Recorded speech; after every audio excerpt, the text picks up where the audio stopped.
प्रिय बच्चों नमस्कार। धरा क्लासेस में आपका स्वागत है। आपको मैं आज इंग्लिश ग्रामर के अंतर्गत फ्यूचर परफेक्ट टेंस के विषय में बताऊंगा। My dear friends, future perfect tense is the most important tense for your English grammar.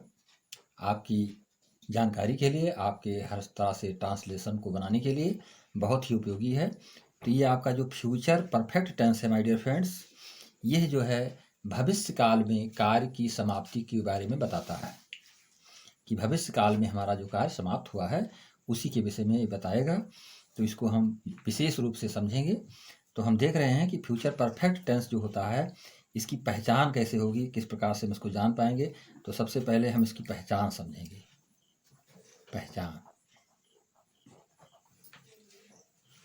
पहचान को जानने के लिए आपको ये आवश्यक है कि हिंदी वाक्य जो भी हमारा होता है उसको हम कैसे समझें कि ये हमारा फ्यूचर परफेक्ट टेंस है। तो इसके बारे में आप समझेंगे। तो आप देखें, हिंदी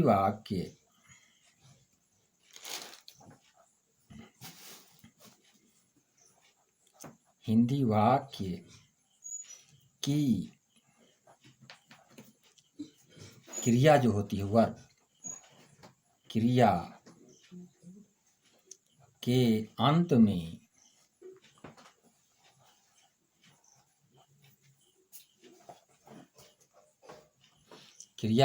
में जो है चुकी होगी,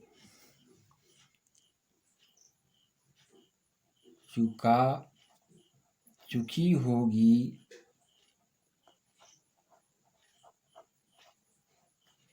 चुका होगा,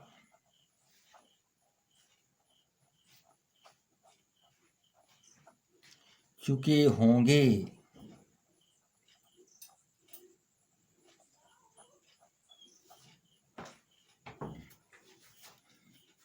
चुके होंगे। आगे आप देखेंगे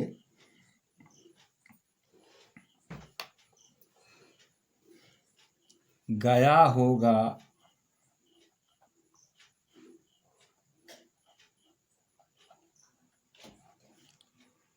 गई होगी, गई होगी,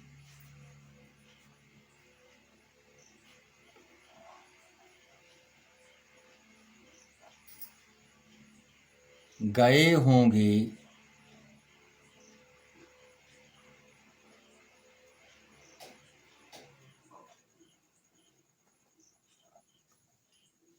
आदि शब्द आते हैं।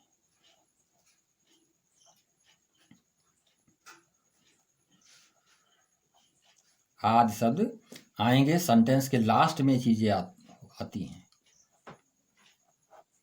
तो ये हमारी पहचान हो गई कि सेंटेंस में जो है क्रिया के अंत में चुकी होगी, चुका होगा, चुके होंगे, गया होगा, गई होगी, गए होंगे आदि शब्द आएंगे। तो हम समझ जाएंगे कि हमारा फ्यूचर परफेक्ट टेंस का ये सेंटेंस है और हमको उसका ट्रांसलेशन करना है। अब हम इसके विशेष नियम जो आपको पहले भी बताए जा चुके हैं कि यदि हमारा सब्जेक्ट आई होता है, आई फर्स्ट पर्सन, या बी होता है, तो हम इसके साथ में किसका प्रयोग करते हैं? ऑक्सिलरी वर्ब के रूप में शैल का प्रयोग करते हैं। माय डियर फ्रेंड्स, इसमें शैल का ही प्रयोग किया जाता है। शेष सभी के साथ हम विल का प्रयोग करते हैं। और देखेंगे जैसे यहाँ पर ही आ गया, थर्ड पर्सन का सिंगुलर नंबर, मैस्कुलिन जेंडर। सी आ गया, ईट आ गया, या यू हो गया, दे हो गया, थर्ड पर्सन का प्लूरल नंबर। या यहाँ पर सिंगुलर नंबर नाउन आ जाए जैसे रोहित, या प्लूरल नंबर नाउन आ जाए रोहित एंड मोहित।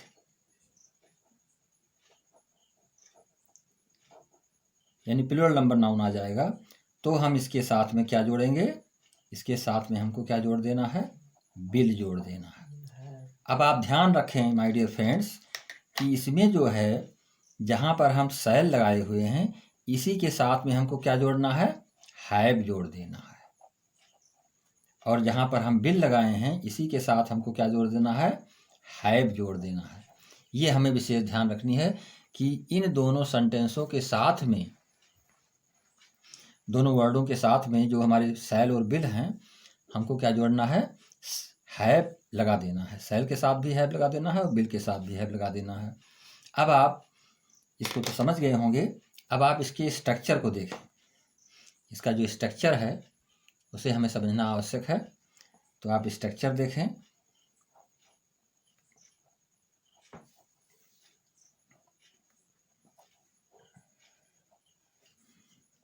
स्ट्रक्चर इसका क्या बता रहा है, तो स्ट्रक्चर इसका यही बताएगा कि यदि यहाँ पर हमारा जो सब्जेक्ट होता है, जिसको हम सब्जेक्ट कहते हैं, सब्जेक्ट, तो सब्जेक्ट जो होता है, सब्जेक्ट के साथ में हमें क्या जोड़ना है, शैल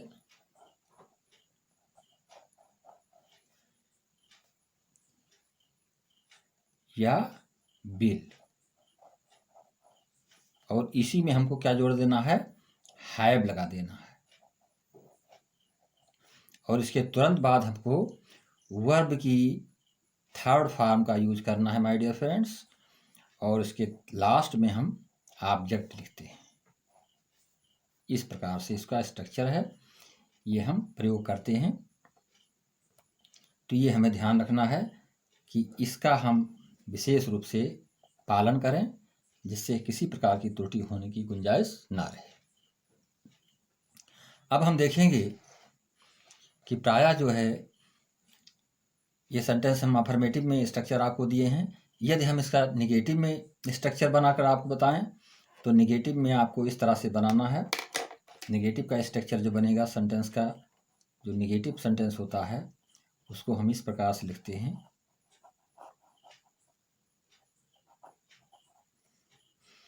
निगेटिव सेंटेंस ये आपका जो था अफर्मेटिव था। अब निगेटिव सेंटेंस जब आप बनाएंगे तो सबसे पहले आप क्या लिखेंगे, सब्जेक्ट लिखेंगे, और सब्जेक्ट के तुरंत बाद शैल का प्रयोग अथवा बिल का यूज करेंगे, और इसके तुरंत बाद हम क्या करेंगे, नॉट का प्रयोग कर देंगे। निगेटिव वर्ड्स है, यदि नॉट की जगह पर नेवर आया हुआ है तब हम नेवर लिख देंगे। नेवर का मतलब कभी नहीं होता है। और उसके तुरंत बाद हम हैव लगाएंगे। ये हमें ध्यान रखना है कि इसमें हैज का प्रयोग नहीं होता, केवल हैव का ही प्रयोग होता है माय डियर फ्रेंड्स। अब हम उसके पश्चात वर्ब की थर्ड फॉर्म यूज करेंगे और लास्ट में हम क्या लिख देंगे, ऑब्जेक्ट लिख देंगे। ये हमारा निगेटिव सेंटेंस का स्ट्रक्चर हो गया। अब हम देखेंगे कि यदि सेंटेंस हमारा इंट्रोगेटिव में है, विशेष ध्यान देंगे माय डियर फ्रेंड्स, और चैनल को लाइक और सब्सक्राइब अवश्य करें जिससे सभी लोगों तक ये वीडियो पहुंच पावे, सभी लोग सरलता से इसको सीख पावें, यही मेरा प्रयास रहता है। अब आप देखेंगे कि इंट्रोगेटिव सेंटेंस यदि आपका है, इंट्रोगेटिव सेंटेंस आप बनाते हैं प्रश्नवाचक, तो इंट्रोगेटिव सेंटेंस जो आपका होता है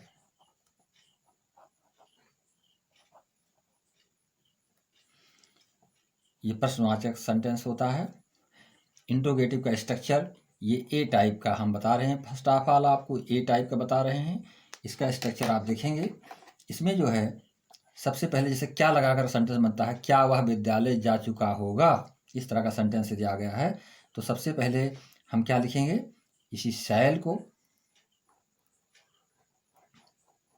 अथवा बिल को, जो सब्जेक्ट होगा उसी के अनुसार हम प्रयोग करेंगे, शैल बिल का लिखेंगे, और उसके तुरंत बाद हम सब्जेक्ट का प्रयोग करेंगे, और उसके पश्चात जो है क्या लिखेंगे, हैव लगा देंगे,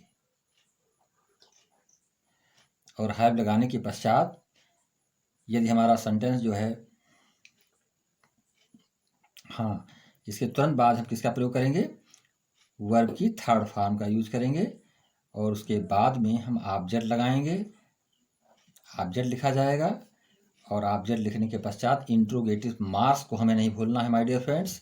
यदि आप इंट्रोगेटिव मार्क्स को भूल जाते हैं तो आपका सेंटेंस गलत हो जाएगा, भले ही आप उसको सही लिखे हों। तो इंट्रोगेटिव मार्क्स आपको नहीं भूलना है। तो ये आपका इंट्रोगेटिव फर्स्ट टाइप का हुआ, जिसमें क्या का यूज होता है। अब आप देखेंगे interrogative second type. Interrogative second type का यूज हम किस प्रकार से करते हैं।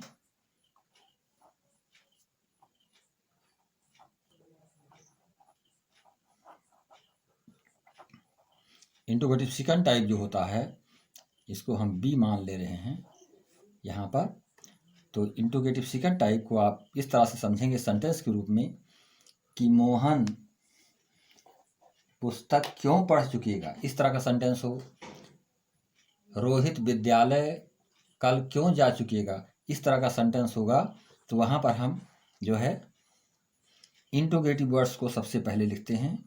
इसको हमें ध्यान रखना है कि जो इंट्रोगेटिव वर्ड्स होगा, जैसे क्वेश्चन वर्ड जिसको कहते हैं, व्हाई, व्हाट, व्हेन वगैरह, या WH टाइप जो क्वेश्चन वर्ड होते हैं, इसको हम सबसे पहले लिखेंगे। और इसके साथ में हम जो है, इसके साथ में जो हमारी लिंकिंग मतलब ऑक्सिलरी वर्ब है बिल अथवा सै, इसको जोड़ देंगे, तुरंत जोड़ेंगे। और उसके पश्चात हम सब्जेक्ट लिखेंगे और सब्जेक्ट के तुरंत बाद जो है हम हैव का प्रयोग करेंगे। हैव के पश्चात हम वर्ब की थर्ड फॉर्म का यूज करेंगे और थर्ड फॉर्म की यूज के पश्चात हम लास्ट में ऑब्जेक्ट का प्रयोग करते हैं माय डियर फ्रेंड्स। और इसमें भी इंट्रोगेटिव मार्क्स का प्रयोग किया जाता है। Without interrogative marks your sentence will be wrong, आपका सेंटेंस गलत होगा, निश्चित है। तो इंट्रोगेटिव मार्क्स को हमें नहीं भूलना है, चाहे वो इंग्लिश का सेंटेंस हो, चाहे वो हिंदी का सेंटेंस हो। अब हम समझ गए इन नेगेटिव्स, इंट्रोगेटिव सेकंड टाइप्स, सारी चीज़ों को स्ट्रक्चर अफर्मेटिव में बता दिया आपने आपको। अब इसको आपको दिमाग में रखना है कि किस तरह से हम इसका यूज करेंगे। अब हम आपको एग्जाम्पल्स के रूप में सेंटेंस को बताने जा रहे हैं माय डियर फ्रेंड्स। तमाम सारे एग्जाम्पल्स आपके सामने हैं। मैं हर एग्जाम्पल्स को ट्रांसलेट कर रहा हूँ इंग्लिश में, जिससे आपको आगे ट्रांसलेशन बनाने में परेशानी ना हो माय डियर फ्रेंड्स। धरा क्लासेस में आपका स्वागत है। आप हर तरह से विशेष रूप से समझने का प्रयास करें, मैं समझाने का प्रयास कर रहा हूँ। और चैनल को लाइक और सब्सक्राइब अवश्य करेंगे, जिससे हर किसी के पास ये वीडियो पहुंच पाए, क्योंकि इसमें बहुत ही डीपली और बहुत ही विस्तृत ढंग से हम बताने का प्रयास कर रहे हैं, जिससे किसी भी प्रकार की कन्फ्यूजन आपके अंदर ना रहे माय डियर फ्रेंड्स। तो आप देखेंगे एग्जाम्पल्स को देखेंगे कि वह भोजन कर चुका होगा, ये सेंटेंस आपका है, वह भोजन कर चुका होगा। तो आप बहुत ही सरलतम ढंग से समझें कि वह की इंग्लिश यहाँ पर, क्योंकि वह जो है प्रोनाउन के रूप में प्रयोग किया गया है सब्जेक्ट की जगह पर, तो वह के लिए हम किसका प्रयोग करते हैं मैस्कुलिन जेंडर में। और इसका पता हमें कैसे लगेगा कि चुका होगा लिखा है ना, वह भोजन कर चुका होगा, तो इसका मतलब कोई पुरुष ही है। तो उसके लिए हम मैस्कुलिन जेंडर का प्रयोग करते हैं थर्ड पर्सन में। तो थर्ड पर्सन में हम मैस्कुलिन जेंडर का प्रयोग करेंगे सिंगुलर नंबर में। तो क्या क्या लिखेंगे यहाँ पे, ही लिखेंगे माय डियर फ्रेंड्स। क्या लिखेंगे, ही। हमने ही लिख दिया। वह भोजन कर चुका होगा, तो ही के साथ हमको किसका प्रयोग करना है, बिल का प्रयोग करना है। किसका प्रयोग करना है, बिल का प्रयोग करना है। और इसी के साथ हमको क्या जोड़ देना है, हैव जोड़ देना है। आपको हमेशा हैव का ही प्रयोग करना है इस टेंस में। He will have eaten, taken का भी प्रयोग कर सकते हैं। तो यहाँ पर ईट का थर्ड फॉर्म है eaten. He will have eaten the food, he will have eaten the food. ये आपका ट्रांसलेशन बनकर तैयार हो गया कि वह भोजन कर चुका होगा, he will have eaten the food. इसी प्रकार दूसरा सेंटेंस आप देखें। दूसरा सेंटेंस आपका है, वह घर आ चुकी होगी। अब आप देख रहे हैं कि यहाँ का जो वर्ब है आपकी, जो चुकी होगी, ये बताती है कि ये फेमिनिन जेंडर अर्थात स्त्रीलिंग में सब्जेक्ट आपका है। तो हमें ये देखना है कि वह घर आ चुकी होगी। यहाँ पे थर्ड पर्सन के रूप में हम फेमिनिन जेंडर में सिंगुलर नंबर में किसका प्रयोग करेंगे, सी का प्रयोग करेंगे। सी का प्रयोग करते हैं यहाँ पर। तो सी का प्रयोग करेंगे और इसके साथ क्या जोड़ देंगे, बिल जोड़ दिया जाएगा। बिल लगा दिया, वह घर आ चुकी होगी, सी बिल हैव। आने की इंग्लिश होती है कम, कम केम कम, थर्ड पर्सन का प्रयोग किया गया है यहाँ पर। सी बिल हैव कम, कहाँ आ चुकी भाई। अगर हमको एक बात आप ध्यान रखिएगा, यदि आपके निजी घर की बात है तो होम का प्रयोग करते हैं, अस्थायी घर की बात होती है तो हाउस का प्रयोग करते हैं। यदि हाउस का प्रयोग करेंगे तो कॉम्प्लीमेंट इन्फिनेटिव टू का प्रयोग करना होगा यहाँ पर माय डियर फ्रेंड्स। तो she will have come home आप लिख सकते हैं यहाँ पर।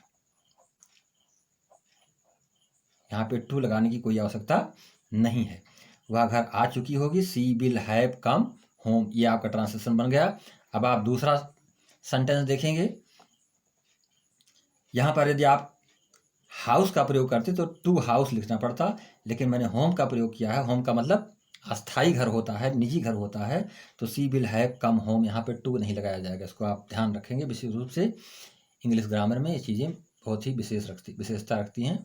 आगे देखेंगे, मैं दिल्ली जा चुका हूँगा। यहाँ पर ध्यान देंगे कि इसमें सब्जेक्ट आपका क्या है, फर्स्ट पर्सन आई है। तो सबसे पहले हम क्या लिखेंगे, आई। तो आई के साथ किसका यूज किया जाएगा, शैल का। आई शैल हैव। जाने की इंग्लिश गो होती है, गो का थर्ड फॉर्म क्या होता है, गान।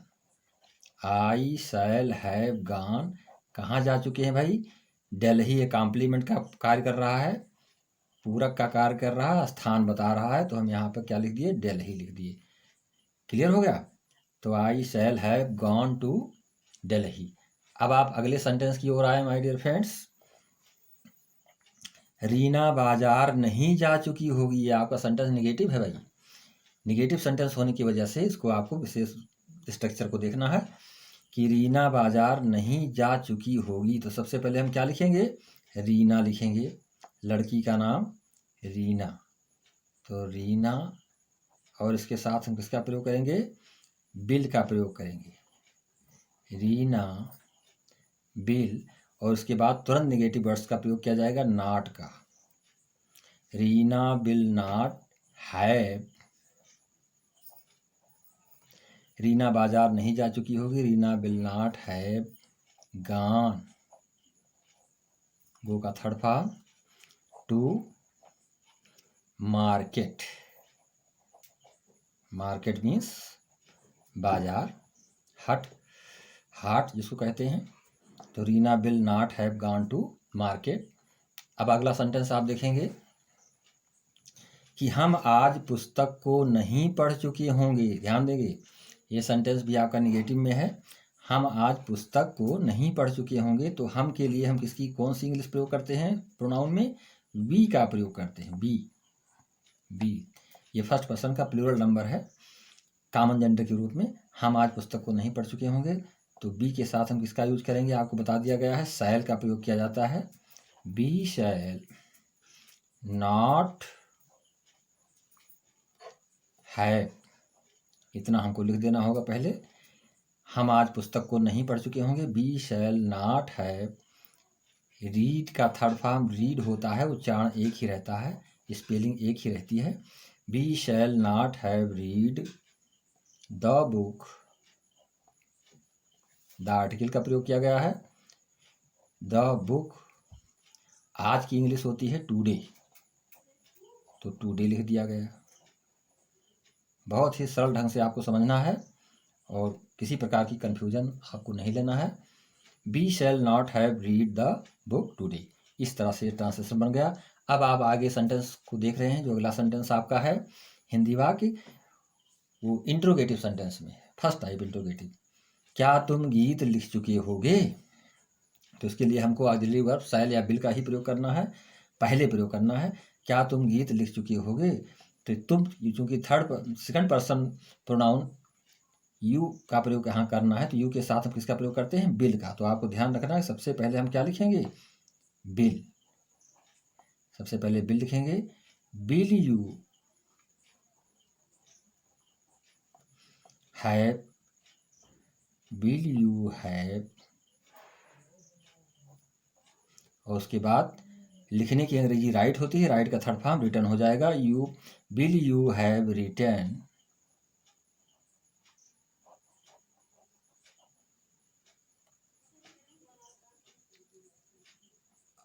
क्या तुम गीत लिख चुके होगे? Will you have written a song. यहाँ पे हम दा का भी प्रयोग कर सकते थे, लेकिन तो यहाँ पर ए का प्रयोग करना ज़्यादा उचित है, और इसके बाद इंट्रोगेटिव मार्क्स लगा दिया जाएगा। इंट्रोगेटिव मार्क्स लगाना मत भूलिएगा माय डियर फ्रेंड्स, क्योंकि सेंटेंस आपका रॉन्ग हो जाएगा यदि आपने इंट्रोगेटिव मार्क्स नहीं लगाया है। क्या तुम गीत लिख चुके होगे? Will you have written a song. आगे देखेंगे,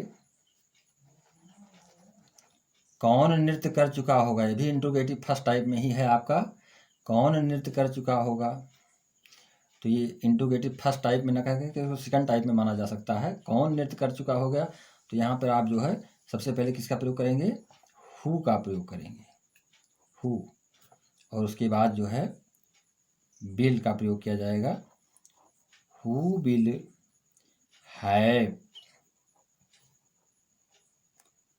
उसके बाद डांस, नृत्य करने की इंग्लिश होती है डांस, और ये थर्ड फॉर्म में डांस्ड हो जाएगी। हु विल हैव डांस्ड, कौन नृत्य कर चुका होगा? हु का प्रयोग इसमें सब्जेक्ट नहीं है, ये बताना है आपको कौन नृत्य कर चुका होगा, तो इसके लिए मैंने हु का प्रयोग किया।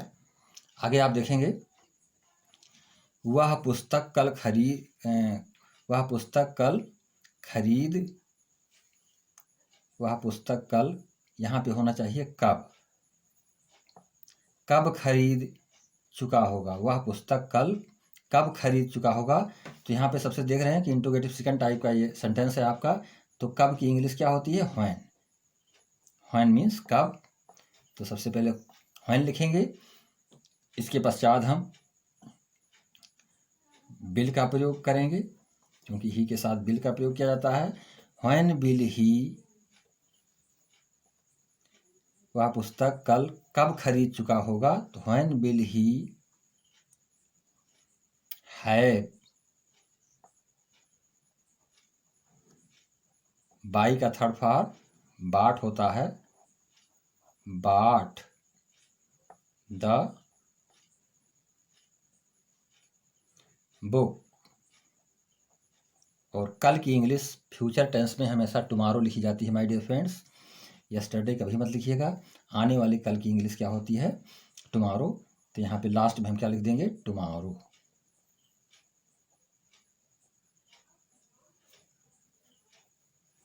इस तरह से ये आपका ट्रांसलेशन बन गया। When will he have bought the book tomorrow. ये आपका सेंटेंस ट्रांसलेट हो गया इंग्लिश में। अब हम बताने जा रहे हैं कंबाइंड सेंटेंस, जो कि प्रिंसिपल क्लास और सबऑर्डिनेट क्लास में के रूप में होते हैं, मुख्य वाक्य और उप मुख्य वाक्य के रूप में होते हैं, तो जिसको हम कंबाइंड सेंटेंस कहते हैं। इस प्रकार के सेंटेंस प्रायः जो है फ्यूचर परफेक्ट टेंस में आते हैं, इसको आपको जानना है। इसमें दो चीज़ें आपको देखनी है विशेष रूप से माय डियर फ्रेंड्स, कि एक तरफ का सेंटेंस जो होता है वो फ्यूचर परफेक्ट में होता है, उसके साथ बिफोर लगा दिया जाता है, और उसके तुरंत बाद जो है प्रेजेंट इंडिफिनिट टेंस का प्रयोग किया जाता है। यानी कि future perfect plus present indefinite का प्रयोग इसमें किया जाता है।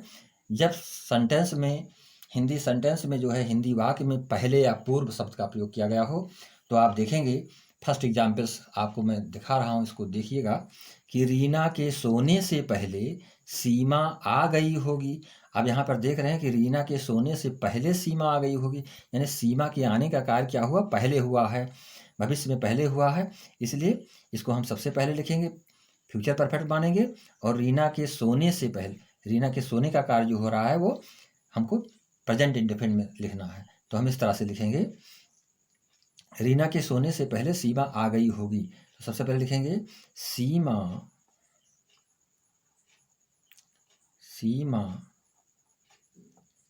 विल हैव कम,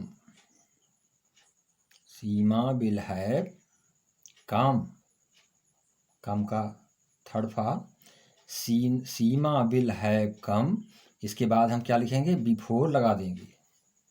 बिफोर मतलब पूर्व या पहले। बिफोर रीना के सोने से पहले, बिफोर रीना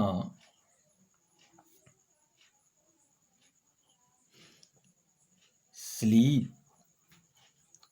अब स्लीप है, ये प्रेजेंट डिफिनिट का वाक्य है, इसलिए हम इसमें क्या जोड़ेंगे, यस जोड़ देंगे। अब ये सेंटेंस आपका सही हो गया है। प्रेजेंट डिफिनिट का प्रयोग किया गया है, मतलब प्रेजेंट डिफिनिट को यूज किया गया है यहाँ पे। Seema will have come before Reena sleeps. अब आप दूसरा सेंटेंस देखें इसी प्रकार से, मनोज के गाने से पहले सोहन नहीं लौटा होगा। अर्थात सोहन नहीं लौटा होगा, मनोज के गाने से पहले सोहन नहीं लौटा होगा। तो ये नेगेटिव सेंटेंस आपका बनेगा। तो सबसे पहले हम लिखेंगे सोहन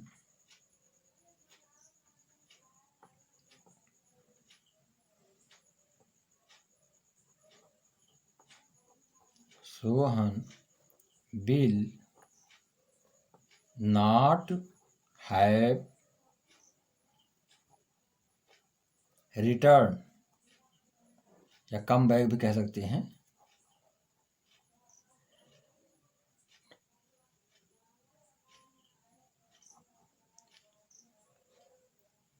रिटर्न बिफोर, मनोज के गाने से पहले, बिफोर मनोज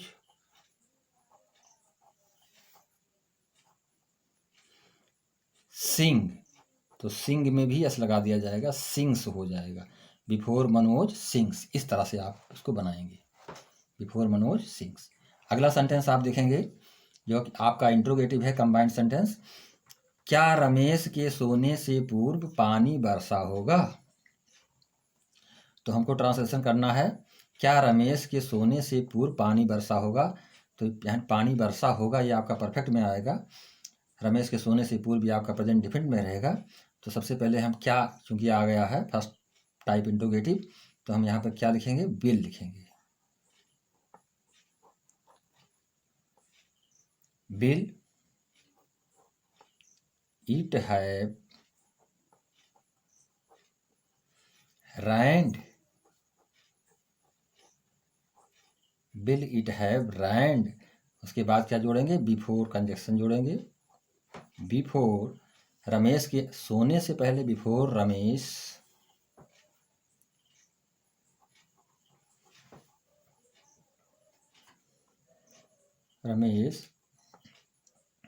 स्लीप्स। इस तरह से ये सेंटेंस आपका बनेगा इंट्रोगेटिव। अब आप दूसरे सेंटेंस के विषय में देखें माय डियर फ्रेंड्स, कि मेरे घर जाने से पहले मीरा यहाँ क्यों आई होगी। इस तरह का भी सेंटेंस आपको मिलेगा जिसमें इंट्रोगेटिव फर्स्ट सेकंड टाइप का सेंटेंस रहेगा। ऐसा भी इसको लिखा जा सकता है, क्यों मेरे घर जाने से पहले मीरा यहाँ आई होगी, ऐसा भी लिखा जा सकता था। और मेरे घर जाने से पहले मीरा यहाँ क्यों आई होगी, इस तरह से लिखा गया है, तब भी ये सेंटेंस आपका इंट्रोगेटिव सेकंड टाइप में माना जाएगा। तो हम इसको इस प्रकार से लिखेंगे, सबसे पहले क्या लिखेंगे, व्हाई। व्हाई के साथ किसका प्रयोग करेंगे, बिल का प्रयोग करेंगे, auxiliary verb. Why will Meera, अब व्हाई बिल मीरा के पश्चात हम किसका प्रयोग करेंगे, हैव का प्रयोग करेंगे। Why will Meera have come, मेरे घर जाने से पहले मीरा यहाँ क्यों आई होगी। Why will Meera have come here लिख दें, हियर मीन्स यहाँ, बिफोर मेरे घर जाने से पहले, before I go to house.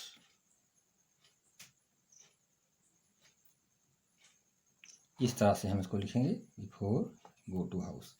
Why will Meera have come here before I go to house, इस तरह से। अब अगला सेंटेंस आप देखेंगे, उसके जाने से पहले कौन आया होगा। तो कौन, इसका सबसे पहले हम कौन की इंग्लिश लिखेंगे। तो कौन की इंग्लिश क्या होती है? हु। कौन आया होगा? Who will have come. Come का थर्ड फॉर्म कम, कम केम कम, तो कम लगाया गया। हु विल हैव कम, कौन आया होगा उसके जाने से पहले, बिफोर ही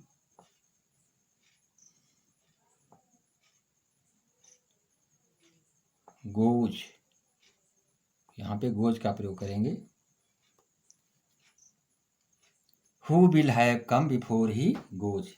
अब आप अगला सेंटेंस देखेंगे माय डियर फ्रेंड्स। अगला सेंटेंस आपका इस प्रकार से है, चोर के भागने से पहले पुलिस कब पहुंच चुकी होगी। चोर के भागने से पहले पुलिस कब पहुंच चुकी होगी। तो हमको किससे सबसे पहले किसकी इंग्लिश लिखनी है? कब की इंग्लिश लिखनी है। तो when will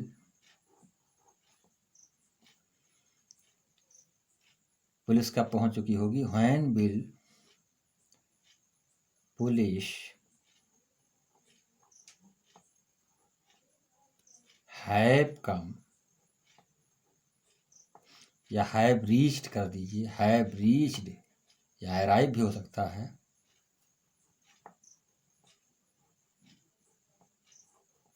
when will police have reached, चोर के भागने से पहले, बिफोर थीप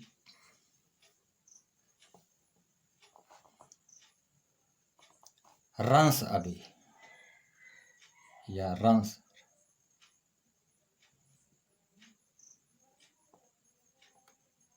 रन्स लिख दीजिए।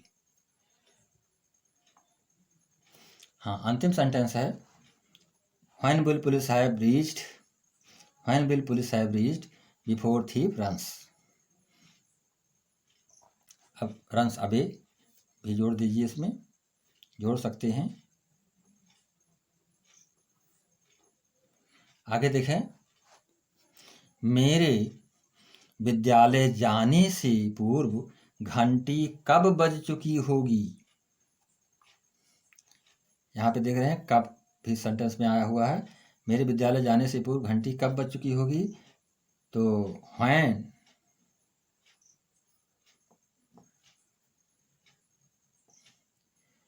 इट, व्हेन विल, व्हेन के साथ क्या लगाएंगे? Will it rung, when will it, when will bell लिखेंगे। बेल मीन्स घंटी होता है। When bell, when will bell have rung, RUNG, यहाँ पे लिखा जाएगा रंग, मेरे विद्यालय जाने से पूर्व, before I go to school. इस तरह से इसको लिखेंगे माय डियर फ्रेंड्स। सेंटेंस को पुनः सुन लें। मेरे विद्यालय जाने से पूर्व घंटी कब बज चुकी होगी। When will bell, bell means घंटी, when will bell have rung before I go to school. इस तरह से हम इसको ट्रांसलेट करेंगे। और आपको ये ध्यान रखना है कि जो भी हमारे सब्जेक्ट हैं, जो भी हमारी वर्ब है, जो भी हमारे ऑब्जेक्ट हैं, वो क्लियर हों, कंप्लीट हों, जिससे हमको किसी प्रकार की कन्फ्यूजन ना हो और हम पूरी तरह से समझें कि हमारा सेंटेंस किस रूप में है। तो हम देख रहे हैं इस तरह से हम उसको बना सकते हैं और अच्छी तरीके से समझ सकते हैं, बना सकते हैं माय डियर फ्रेंड्स। चैनल को लाइक और सब्सक्राइब कीजिएगा और अपने मित्रों के बीच में शेयर भी कीजिएगा माय डियर फ्रेंड्स, जिससे कि हर किसी के पास हमारा वीडियो पहुंच पावे। मैं आपसे यही रिक्वेस्ट करूंगा कि हर किसी के लिए लाभकारी हो, हर किसी को इसको देखने का अवसर प्राप्त हो। धरा क्लासेस में आपका स्वागत करते हुए मैं इसी के साथ वीडियो को समाप्त कर रहा हूँ। जय हिंद, जय भारत,